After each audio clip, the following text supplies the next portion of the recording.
I used that airline to come to Beirut. I flew on that very same flight. But not the one that the Israelis said that they would use force on if it landed because they believed it had weapons. No, I think it's quite clear. I'm sitting here in Beirut. But that very airline, that very flight, it's an ordinary flight where ordinary Iranians and Lebanese travel on.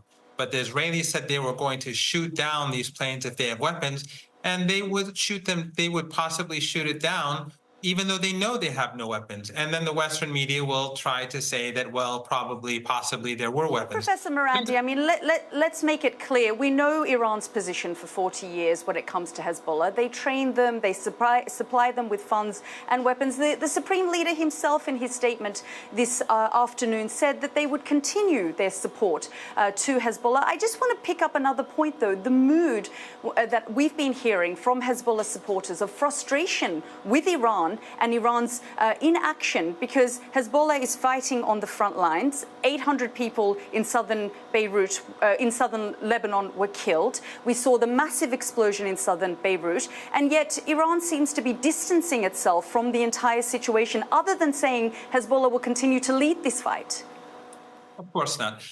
First of all, it's quite clear that Iran is supporting and funding this group. This group was what expelled the Israeli regime, the ally of your government, this genocidal ally of your government, from Lebanon in 1982. Iran supported it, and this National Liberation Organization liberated the whole of South Lebanon, including the capital, from the Israeli regime. That's why actually it was created. It was created in 1982 as a result of the Israeli occupation of Beirut.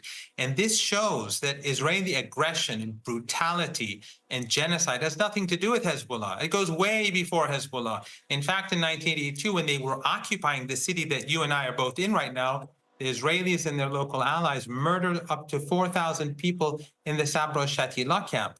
You know Professor, this, if we look at the, absolutely, we know this and it's documented, and we've been covering the ongoing situation, humanitarian crisis and civilian deaths in Gaza as well as Lebanon.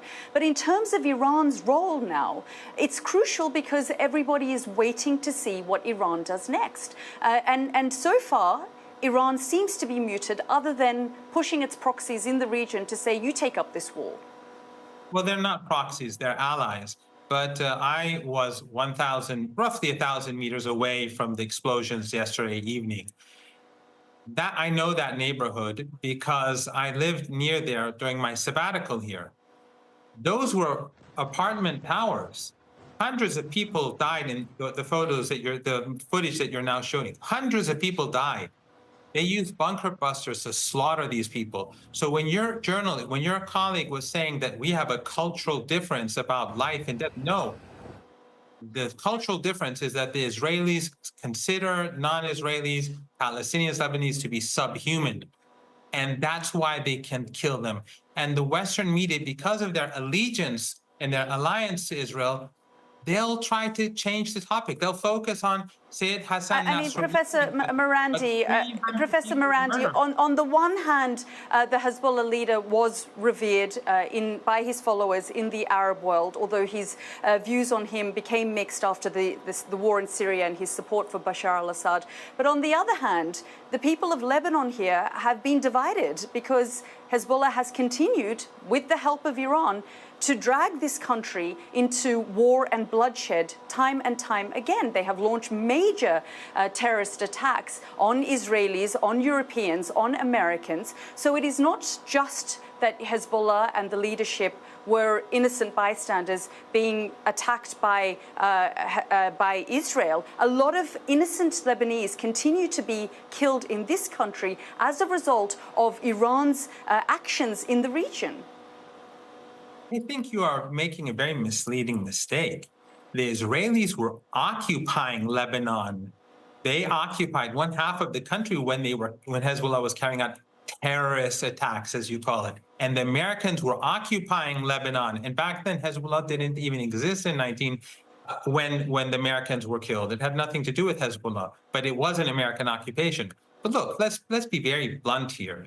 The fact is that the Israeli regime is using bunker busters to slaughter ordinary people. And your media will call this Hezbollah strongholds. But hundreds of people die in We each have of these. said time and time again, Professor Miranda, that this was a densely populated area.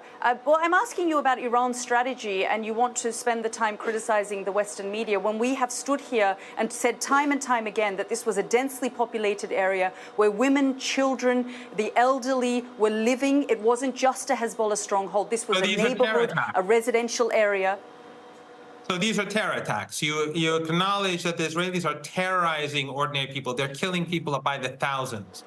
You acknowledge that, just like in Gaza, they. Professor Miranda, for me, I'm reporting on the situation on the ground. There are international lawyers who are looking at the rules of law and the way that the Israelis are conducting this operation, and I am questioning the Israeli government on a daily basis about the number of civilians that are being killed here. But we're also asking you, as someone who comments on Iran's strategy, about what Iran is doing in the region. Yes, it's very clear to us, and you know, the ICJ, the ICC have spoken when it has come to Israel's actions in the war in Gaza, and of course now the developing situation in Lebanon. I've spoken to a number of Israeli officials about the death toll. So to just accuse the Western media of ignoring that civilians have been killed is also misleading. I'm asking you, as an Iranian expert, the fact that you know, the Arab world is in turmoil, and the Iranian leaders continue to issue statements to say, well, we'll just allow our allies or our proxies or whatever it is that you want to call them to continue this fight, rather than and hide in the UN behind a podium and say we're just seeking peace. I think at the podium, it was the Israeli prime minister spoke, and the global South walked out. And the West, which supports Israel, is the marginalized side. The world is changing. And the Iranians will continue to support the resistance. The West will continue to support ethno-supremacism, apartheid, ethnic cleansing, and genocide.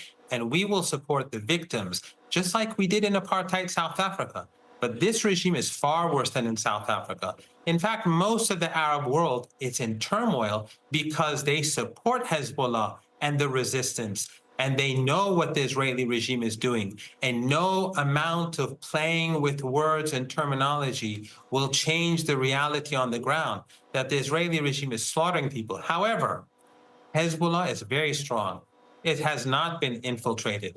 The only place where the Israeli regime has had some success is in Beirut. And the reason why it has had some success in Beirut is because Western Beirut is so badly infiltrated by Western embassies and NGOs, and they have been able to gather all sorts of intelligence over the years. But besides Beirut, Hezbollah has thousands of kilometers of very deep underground tunnels and major missile bases that are very well protected. And if the Israeli regime tries to come into the country, they will be badly mauled. And Iran will fully support Hezbollah. And Iran will not allow the Israeli regime to defeat Hezbollah. And this colony, this ethno-supremacist regime must end apartheid and racism. And nothing that the Australian or British or American government tries to do will spare the regime from being swept away by justice and those forces of justice who believe that all human beings in Palestine are equal and that there's no superior. Professor Miranda, thank you for joining us here on the program and for your time.